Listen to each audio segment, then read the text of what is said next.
My quiz.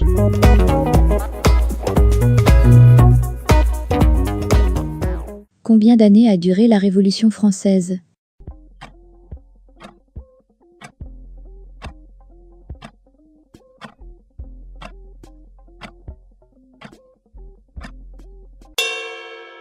« 10 ans. La période de la Révolution française débute, avec l'ouverture des États généraux, le 5 mai 1789, et termine 10 ans plus tard, avec le coup d'État de Napoléon Bonaparte, le 9 novembre 1799. Qu'est-ce qui a provoqué la Révolution française?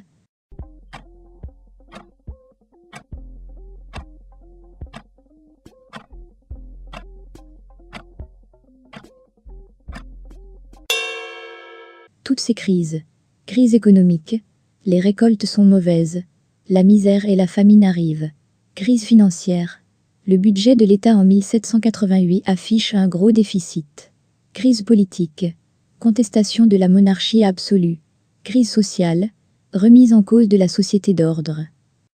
Voltaire, Rousseau et Montesquieu ont critiqué la monarchie absolue. On les a appelés les philosophes.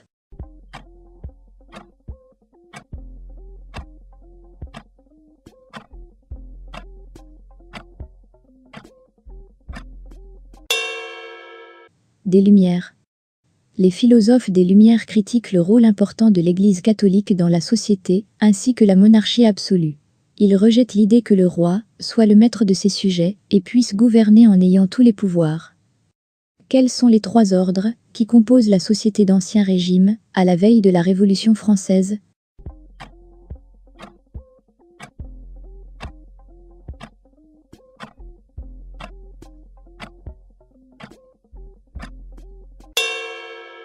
Clergé, noblesse, tiers-état. Chaque ordre a un rôle bien précis dans la société. Le clergé prie, la noblesse combat et le tiers-état travaille. Cette tripartition est héritée du Moyen Âge. Au cours du printemps 1789, les Français doivent rédiger les cahiers de doléances dans lesquels étaient consignés.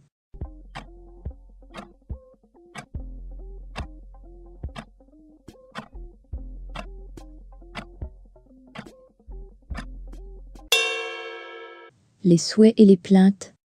60 000 cahiers de doléances regorgent de plaintes et renseignent sur les souhaits précis de chaque ordre. Le tiers-état souhaite la suppression de nombreux impôts et privilèges, tandis que la noblesse et le clergé souhaitent conserver leur situation, qui leur paraît être un fondement de la société française. Comment s'appelle l'assemblée convoquée par le roi le 5 mai 1789 pour résoudre les problèmes financiers du royaume?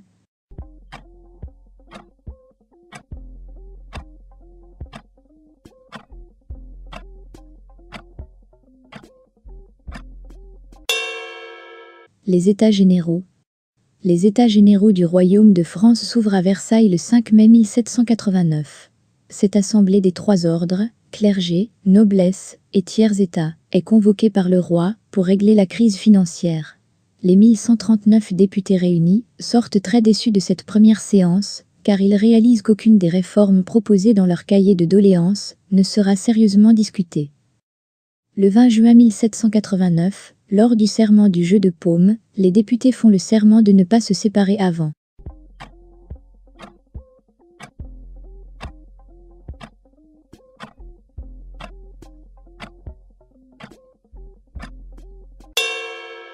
D'avoir rédigé une constitution. Le 20 juin 1789, les députés du tiers-état se réunissent dans une grande salle où était pratiqué un sport du jeu de paume. Bailly, député du tiers, dirige la séance. Les députés du tiers-état sont finalement rejoints par les députés des autres ordres, avec lesquels ils formeront plus tard l'Assemblée nationale constituante.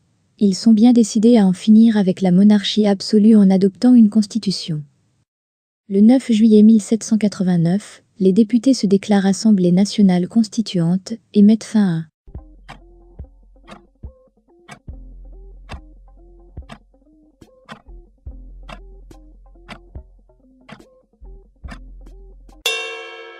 la monarchie absolue. L'Assemblée comptait près de 1200 députés et siégea d'abord à Versailles, puis dans le manège des Tuileries, à Paris. En dehors de son œuvre constitutionnelle, l'Assemblée procède à des réformes fondamentales touchant à l'administration, la justice, les finances, l'économie et la religion. Quel édifice a été pris d'assaut par les révolutionnaires le 14 juillet 1789?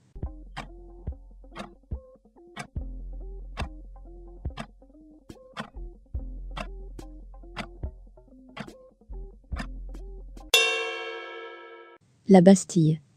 La Bastille était une prison qui représentait toutes les inégalités, les injustices pratiquées en France. Le 14 juillet 1789, un groupe de paysans se rassembla, prit la Bastille d'assaut, où étaient stockées les réserves de poudre et de cartouches. C'était le début de la Révolution française.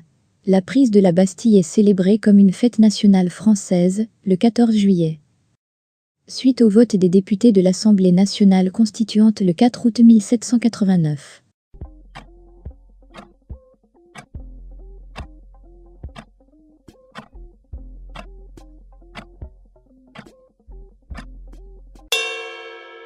Les nobles devront payer des impôts. Au cours de la séance de l'Assemblée nationale constituante la nuit du 4 août 1789, le marquis de Foucault-Lardimali, député du Périgord, déclare qu'il convient maintenant de s'en prendre aux grands seigneurs, ces courtisans qui touchent des pensions et des traitements considérables de la cour. Toutes les provinces, puis toutes les villes en viennent à renoncer à leurs privilèges. La suppression des privilèges féodaux est alors votée.